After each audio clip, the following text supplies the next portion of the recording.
Not goal, not গোল, গোল হয় নাই। একটা মানুষ কতটা অসহায় হতে পারলে নিজের ম্যাচের মধ্যে গোল দেওয়ার পরে সে গোল পায় না। এই বেনিমুখ চেহারার লেফারি হ্যালো, মিসকিন নয়ন আসছে, ঝামেলা করতেছে। আমি আসছি, তুমি বলছো আমাকে এখানে খেলতে, এই জায়গায় ঝামেলা করতেছে। আমি ঝামেলা করতেছি। আমি কি বলবো, আমি আসলে ফুটবলের আইনকে রেসপেক্ট করি, কিন্তু আসলে ও তো আইন কিনে রাখছে। ও আমাকে কি করছে, পাঁচটা লাল কার্ড দিছে, পাঁচটা লাল কার্ড দিয়ে আমার এই মাঠে বসায় রাখছে। ঝামেলা করতেছে। তুমি লাল কার্ড তো তুলবা না, তোমার সাথে ফুটবল না খেলে তুমি আমার লাল কার্ড তুলবা না। আমার পার্সোনাল ফুটবল মাঠে তুমি কি করো? আমি আসছি, তুই আমাকে ইনভাইট না দিলে আমি এখানে আসতাম? তুই তো আমাকে বলছস আমার পাঁচটা লাল কার্ড তুলে দিবি যদি তোর মাঠে এসে আমি যদি খেলি। তুমি খেলতে পারো না, তাহলে লাল কার্ড তুলবো কেমনে? আমি খেলতে পারি না, আমি নাকি খেলতে পারি না?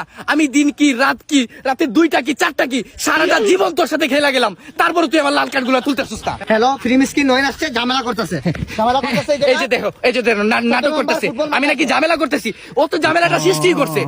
এই যে দেখো চেহারাটা দেখো, এই কি রিল্যাক্স, একটা মানুষ কতটা রিল্যাক্স হইলে এরকম ভাবে কাজ করতে পারে।